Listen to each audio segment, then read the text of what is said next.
찬양 감사합니다. 우리 어버이의 사랑을 더 한층 깊이 느끼는 가정의 소중함에 대해서 다시 한번 생각하게 되는 귀한 찬양이었습니다. 감사드립니다. 말씀 봅니다. 오늘 말씀은 요한복음서 19장 25절부터 27절까지입니다.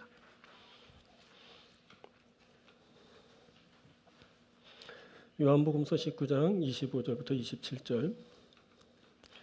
예수의 십자가 곁에는 그 어머니와 이모와 글로바의 아내 마리아와 막달라 마리아가 섰는지라. 예수께서 자기의 어머니와 사랑하시는 제자가 곁에 서 있는 것을 보시고 자기의 어머니께 말씀하시되 여자여 보소서 아들이니이다 하시고 또 그 제자에게 이르시되 보라 내 어머니라 하신대 그때부터 그 제자가 자기 집에 모시니라. 아멘. 자, 오늘은 봉독해드린 요한복음서 19장 25절부터 27절을 본문으로 보라 내 어머니라 라는 제목으로 함께 말씀 나누도록 하겠습니다. 오늘 하나님께서는 우리로 하여금 예수님의 인류 구속의 마지막 정점을 보게 하심으로 우리에게 부모의 사랑을, 자녀의 효성을 알게 하십니다. 그리고 그것을 통해 새로운 비전을 우리에게 심어주시길 원하십니다. 오늘은 이것, 부모의 사랑, 자녀의 효성, 그리고 새로운 비전 형성에 대해서 함께 전하고 듣도록 하겠습니다. 오늘은 세 부분으로 여러분들에게 말씀 전합니다. 오늘 말씀 들을 때 여러분들에게 하나님의 귀한 은혜가 함께하게 되길 바랍니다. 첫 번째는 어머니의 사랑입니다. 이것은 어머니가 아들의 최후의 자리까지 함께한 것을 통해 알게 됩니다. 그때 예수의 어머니는 아들의 최후의 자리까지 함께하였습니다. 그곳에는 십자가에서 처절하게 죽어가는 아들 예수가 있었습니다. 요한은 십자가 위에서 인생 마지막을 맞이하게 된 예수님과 십자가 아래의 어머니를 조명합니다. 예수의 십자가 곁에는 그 어머니와 이모와 글로바의 아내 마리아와 막달라 마리아가 섰는지라. 그곳 십자가 곁에는 몇몇의 여인과 함께 예수님의 어머니가 있습니다.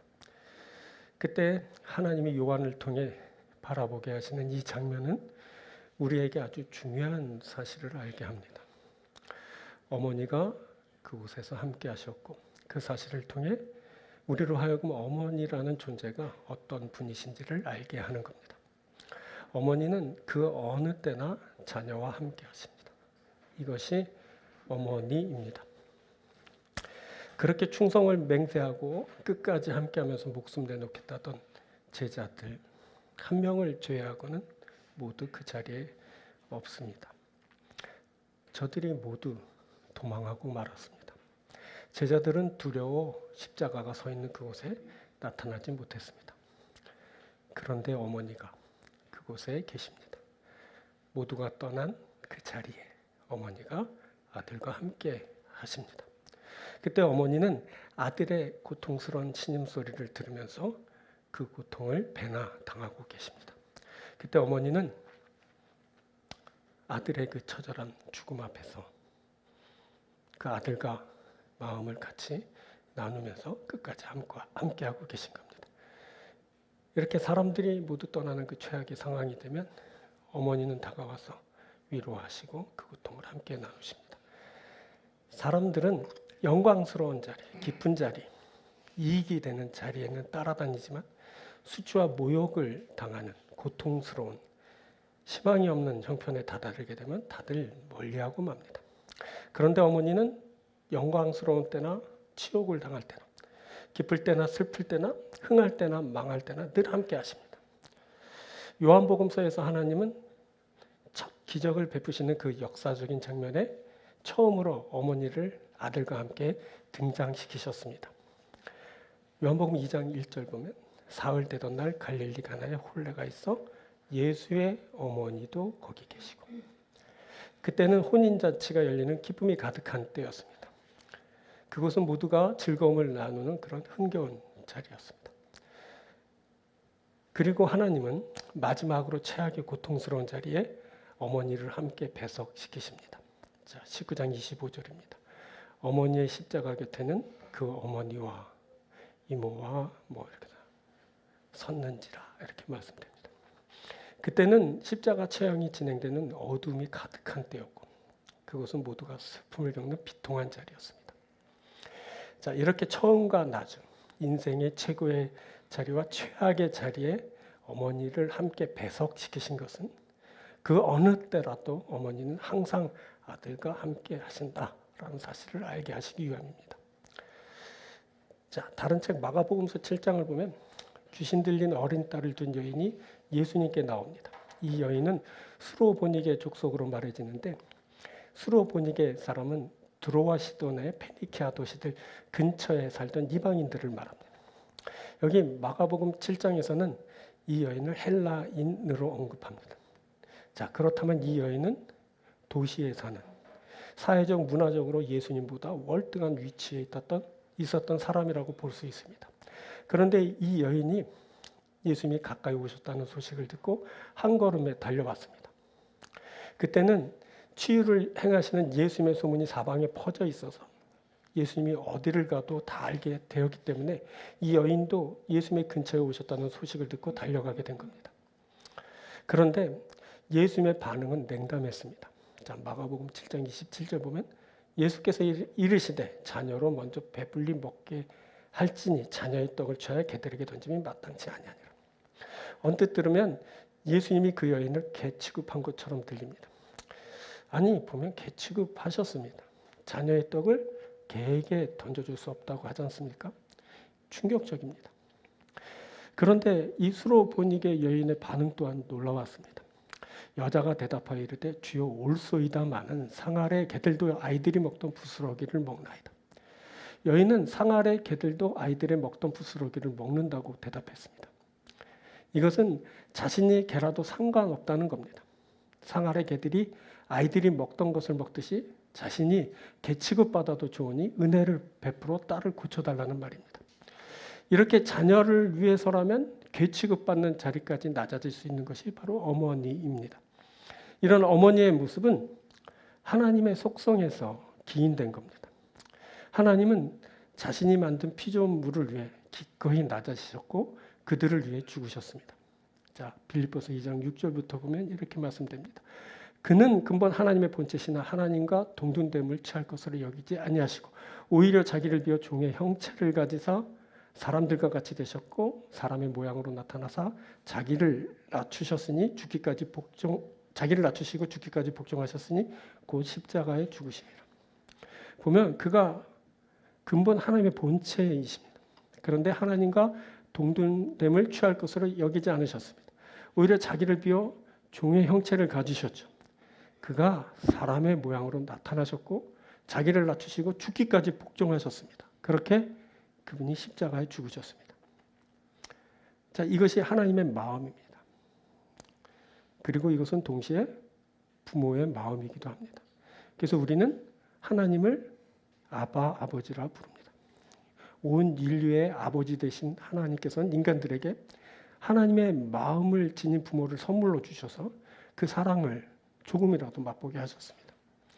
자, 오늘 우리는 십자가 형장을 보면서 피조물을 위해 자신을 기꺼이 내주는 창조주 하나님 아버지의 최고의 희생적 사랑과 자식을 위해 죽음의 자리까지 함께하고 있는 어머니의 찢어지는 가슴, 그 아픈 사랑을 동시에 보고 있습니다.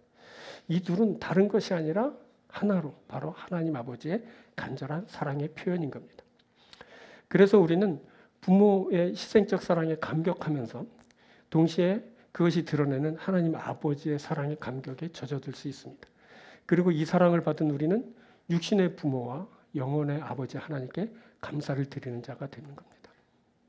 자, 우리가 주님의 십자가 아래에 있습니다. 우리가 그곳에 있는 아버지, 어머니의 마음과 만납니다. 우리가 그 마음을, 그 사랑을 받은 자들입니다. 우리가 그 사랑을, 그 마음을 영원히 간직한 자들이 되는 겁니다. 자, 두 번째는 아들의 효성입니다. 이것은 어머니의 앞날을 위하는 아들의 마음을 통해 알게 됩니다. 그때 아들 예수는 어머니의 앞날을 준비합니다. 예수는 그곳에 있는 제자에게 어머니를 부탁합니다.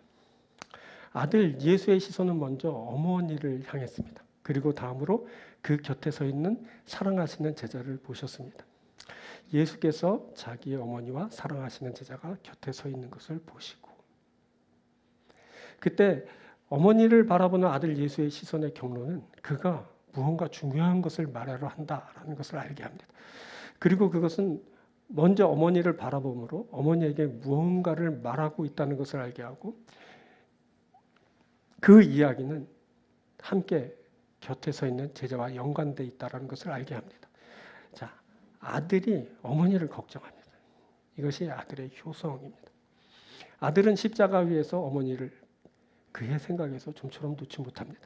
그렇게 죽어가는 순간에도 어머니를 제일 먼저 생각합니다. 자신이 먼저 세상을 떠나면 어머니가 어떻게 될지를 걱정합니다.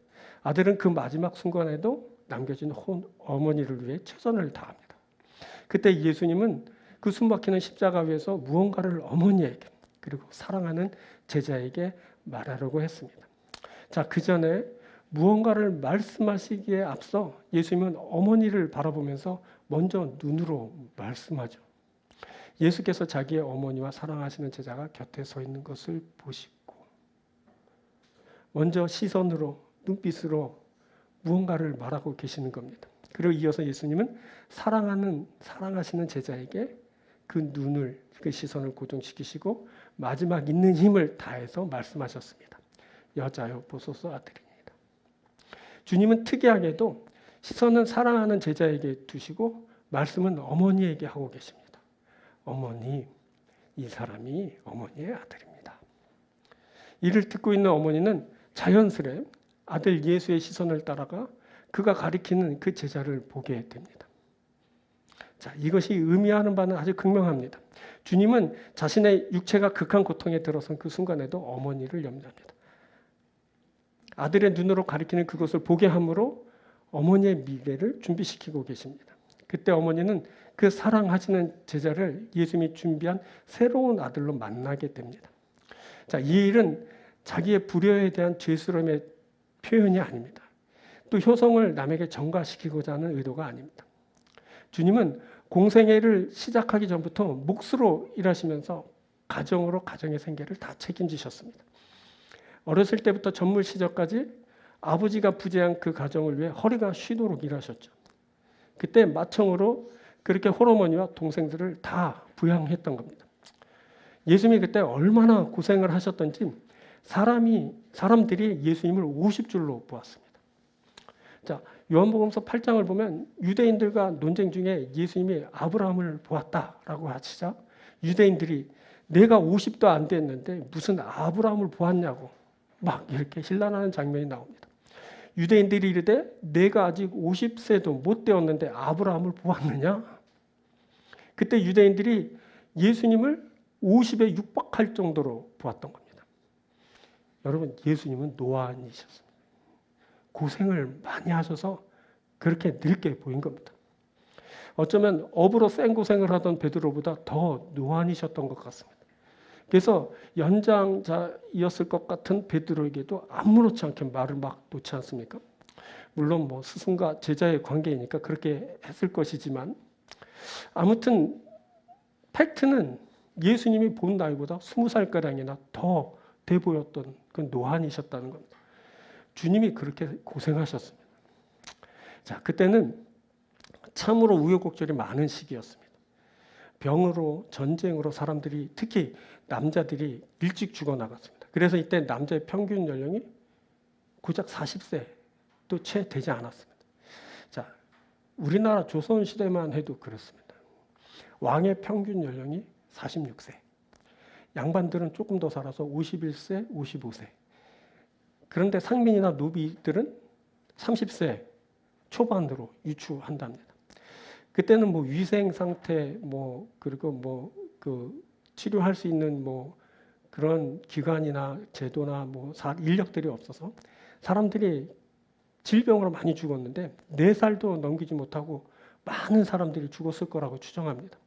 신생아 중에 셋 중 하나는 4살을 넘기지 못했대요. 그 넷 중 하나는 돌이 되기 전에 죽었다고 합니다. 이런 그 유아 사망률은 그 왕가에도 그대로 다 적용됐다고 합니다. 조선시대 왕의 자녀들은 셋, 넷 중 한 명이 4살을 넘기지 못했대요. 왕자 공주들이 4명 살면 1명이 죽은 거죠. 그렇죠? 그리고 뭐 평민인 경우는 뭐 더 어렵게 살았으니까 말할 것도 없죠. 그러니까 보통 사람들이 30세를 넘기기 어려웠을 거다 이렇게 보는 겁니다. 자, 그때는 그렇게 죽을 일이 많았습니다. 그래서 조선시대 사람들 총 평균 수명 35세 정도 됩니다. 20살 되면 이빨 다 빠지고 30살 되면 오늘날에 80, 90대 할머니, 할아버지처럼 이렇게 보였을 거라고 그렇게 생각하더라고요. 이것은 뭐 서울대 의과대학 모 교수님이 이렇게 조사하고 연구한 그 논문에서 이렇게 발표됐다고 합니다. 저는 뭐 확인된 바 없지만 인터넷 두들겨 봤더니 이렇게 나오더라고요. 자, 조선시대 사람들이 그랬어요. 근데 훨씬 더 옛날인 그 팔레스틴의 사정은 어땠을까요? 예수님 당시 그 팔레스틴은 이보다 더하면 더했지 뭐 못하진 못했을 거라 이렇게 생각됩니다. 자, 일반적으로 학자들은 당시 평균을 40세 전후로 본답니다. 자, 이것은 뭐 조선시대의 경우처럼 정확한 자료에 근거한 것은 아니지만 그렇게 학자들이 연구하고 추정해서 이렇게 발표한 겁니다. 자, 예수님이 공생애를 시작할 때를 30세 전후로 봅니다. 30이라고 가르치는데 30이 아니고 30세쯤 됐을 것이다. 그렇게 보는 겁니다. 30세 전후로 본다면 십자가 지실 때는 공생애를 1년에서 3년 보거든요. 그럼 뭐 33살, 30대 초반입니다. 초반에서 중반으로 넘어가는 시기인데, 자, 그때 그 당시 사람들이 우여곡절을 많이 겪고, 그리고 여러 가지 뭐 상황으로 인해서 일찍 죽어간다라는 것을 감안해서 본다면, 그 예수님이 더군다나 신생아 때는 애굽으로 피난을 갔다 오시지 않았습니까? 뭐 그렇게 본다면 어떻습니까? 자, 물론 뭐 자식이 잘 되고 건강하게 오래 살 수 있다면 그것이 부모에 대한 효일 것입니다만, 그렇지 못한 상황이 왕왕 일고 있었던 시대적인 상황을 감안하고 그 개인적인 가정사를 이렇게 들여다본다면 그 판단은 많이 다를 거라고 생각합니다. 아무튼 중요한 것은 예수님이 그때 십자가를 지셨고 어머니보다 먼저 죽음을 이제 맞게 되었다는 사실입니다.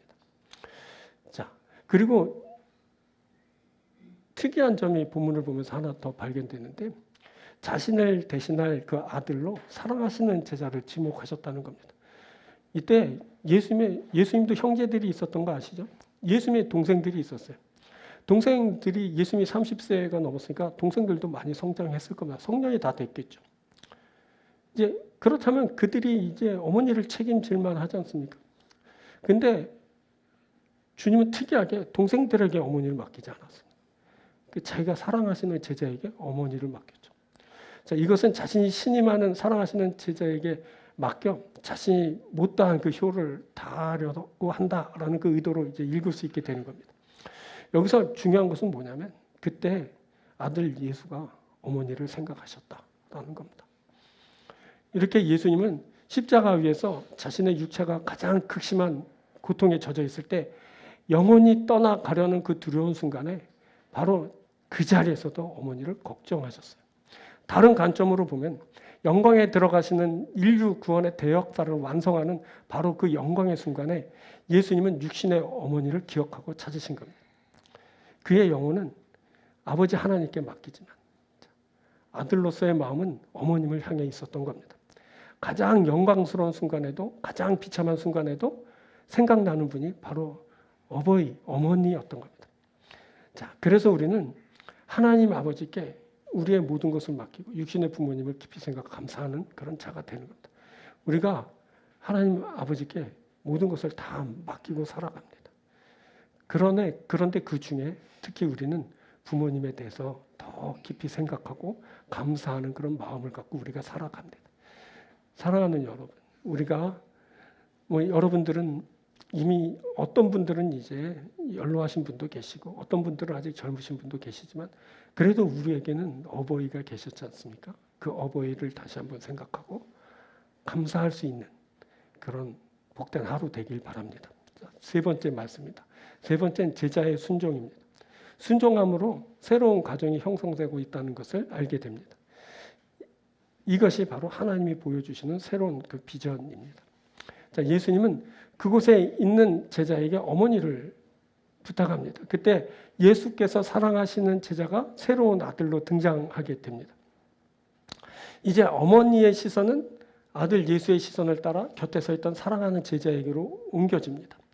예수께서 자기 어머니와 사랑하시는 제자가 곁에 서 있는 것을 보시고 자기 어머니께 말씀하시되 여자여 보소서 아들이니이다 하시고, 그때 이 사랑하시는 제자는 예수님의 시선과 말씀을 따라 집중 조명을 받게 됩니다. 십자가 형장까지 따라온 어머니의 사랑이 그렇게 위대하다면 혈연 관계도 아닌데 그 자리까지 함께하고 있는 이 애제자의 사랑은 그 어머니의 사랑에 대한 칭송에 편승해서 더욱더 찬란하게 빛나게 됩니다. 사랑하시는 제자, 그가 예수님 인생의 그 마지막 십자가 그 아래까지 함께하고 있습니다. 자, 다른 제자들은 찾아볼 수 없는 그 자리에, 어머니 같은 존재만이 갈 수 있는 그 순환의 자리에 이 제자가 함께하였습니다. 그렇다면 예수님을 향한 그의 사랑이 얼마나 강렬한 것인지를 우리가 이제 알게 됩니다. 이 사랑하는 제자의 위상은 따스한 모닥불 앞에서 붙들려 신문을 당하는 주님을 바라보면서 부인하고 있는 수제자 베드로의 모습과 비교되면서 더욱 확고해집니다. 십자가에 계신 주님이 그때 마침내 입을 여셨습니다. 여자여 보소서 아들이니이다.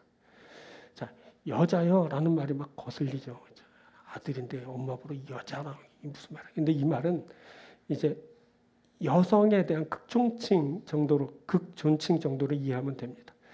이 말은 무슨 말이냐? 어머니, 이 사람이 어머니의 아들입니다. 이런 뜻이죠.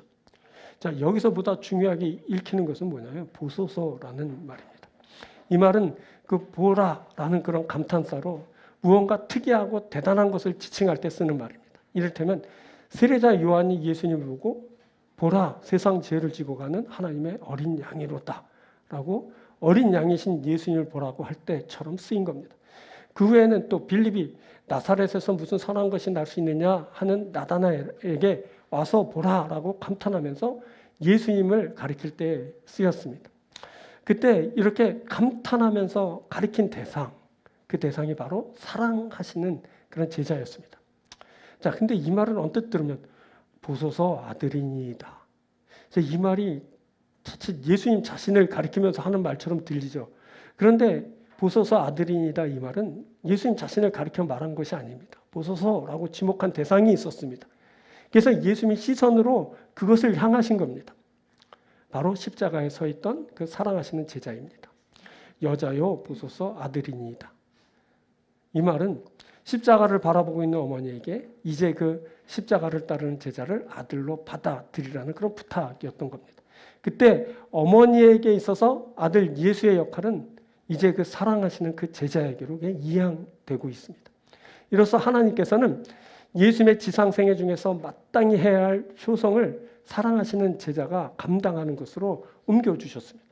그리고 사랑하시는 제자에게 어머니를 부탁할 그 정도이니까 이 제자에 대한 예수님의 그 신뢰도가 얼마나 대단한 것인지를 이제 가늠하게 됩니다.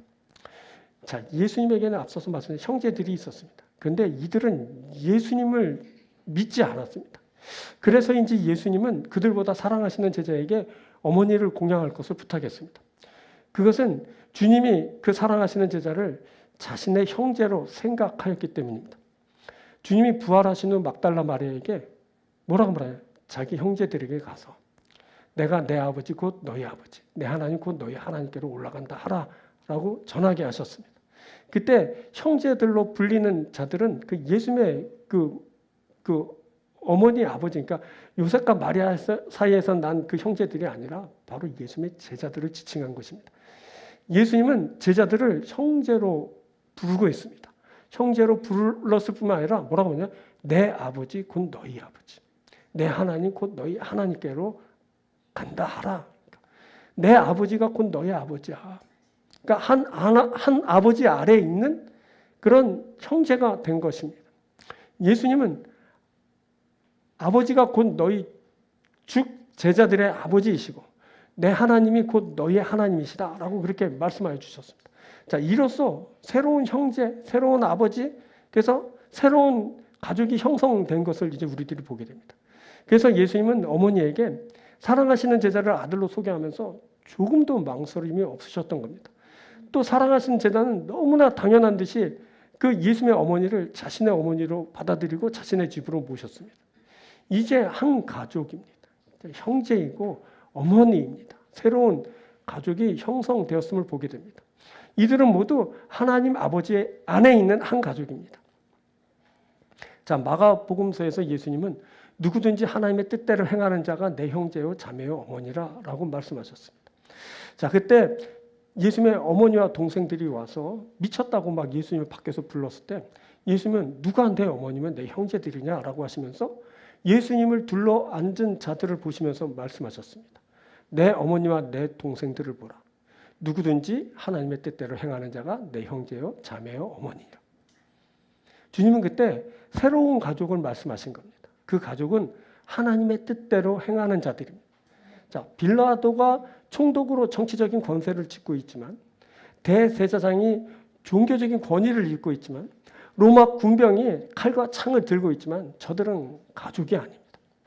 그런데 십자가 아래에 있는 사람들, 어머니, 이모, 글로바의 아내 마리아, 막달라 마리아는 여인이고 아무것도 가진 것이 없었지만 저들이 가족입니다. 그리고 십자가 아래까지 함께한 예수께서 사랑하시는 제자, 그가 형제이고 가족입니다. 십자가 아래에 있는 사람들은 가진 것이 없지만 가족입니다. 십자가 아래에 있는 사람들이 하나님의 뜻대로 사는 사람들입니다. 그래서 저들이 십자가를 떠나지 않고 십자가 아래에 모여 있습니다.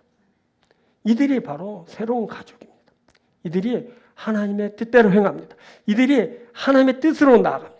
이들이 하나님 가까이에 나아갑니다. 가족입니다. 주님이 이 가족을 중요하게 생각하셨습니다. 자, 보십시오. 말씀을 다 하신 후에 주님은 그제야 모든 일이 이루어진 줄 아셨습니다.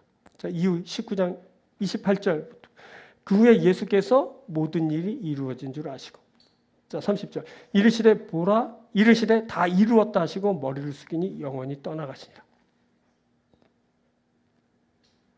예수님이 십자가 위에서 인류의 구속을 위한 모든 일을 다 이루신 것은 새로운 가족을 이루시고서입니다.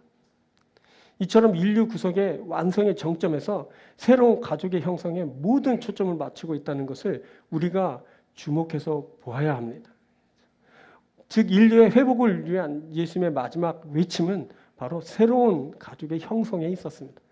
하나님은 이런 성서의 극적인 구성을 통해서 우리에게 새로운 비전을 심어주고 계십니다. 십자가 아래에 있는 자들이, 하나님의 뜻대로 행하는 자들이 바로 나의 가족이다 라고 말씀하시는 겁니다. 그들이 바로 하나님의 자녀들입니다. 이들이 바로 한 가족으로 새롭게 구성됩니다. 이것은 하나님이 묶어주신 그런 가족이고 하나님이 이루어주신 가족입니다. 십자가 아래서 사람들이 가족이 됩니다. 자, 아들 예수님이 아버지 하나님의 뜻대로 사셨습니다. 자녀인 우리가 아버지 하나님의 뜻대로 살아갑니다. 그래서 우리가 가족입니다. 여러분, 우리가 새로운 가족입니다. 우리가 바로 하나님의 자녀들인 겁니다. 어버이 주일을 만나면서 우리 하나님께서 주신 그 개개인의 가정도 소중하지만 하나님께서 새롭게 마련해 주신 우리 가족, 십자가 아래에 있는 우리 가족, 이 가족을 다시 한번 생각하고 그 가족이 나에게 있고 내가 가족의 일원이 되었다는 것에 감사하면서 끝까지 여러분 십자가 아래 거하면서 십자가 붙들고 가족이 되시고 주님의 뜻대로 행하셔서 가족이 되셔서 온전한 하나님의 가족이 되는 여러분들이 되길 축원을 드립니다. 자, 오늘 말씀 맺겠습니다. 먼저 우리가 어머니 사랑을 보았죠. 어머니의 사랑은 최후의 자리까지 함께 하는 겁니다. 그 어떤 자리라도 어머니는 그곳에 계시고 함께 하십니다. 또 아들의 효성을 보았습니다. 아들은 어머니를 염려하고 앞날을 준비시킵니다. 아들이 어머니를 사랑하고 사랑하되 끝까지 사랑합니다. 이게 바로 효입니다. 그리고 제자의 순종을 보았습니다. 예수님은 제자의 순종을 통해 새로운 가족이 이루어졌다라는 것을 알게 하십니다. 우리가 그 가족으로 만납니다. 우리가 가족이 돼서 하나님의 자녀로서 아버지 하나님을 섬기며 가족으로서 살아가게 됩니다.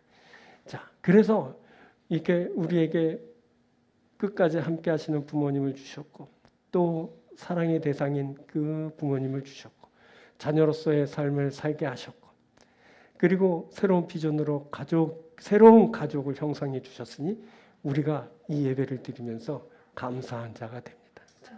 자녀들인 여러분들은 어버이를 사랑하고, 어버이 된 여러분들은 자녀를 사랑하시고, 그리고 무엇보다 우리 영적 아버지인 우리 하나님 아버지를 사랑하면서 하나님께서 주신 그 가족이 돼서 십자가 아래서 십자가 단단히 붙들고 하나님이 주시는 귀한 곳으로 나아가서 하나님 앞에 영광을 드리고 하나님의 자녀가 되는 귀한 여러분들이 되길 주의 이름으로 축원드립니다. 기도드리겠습니다.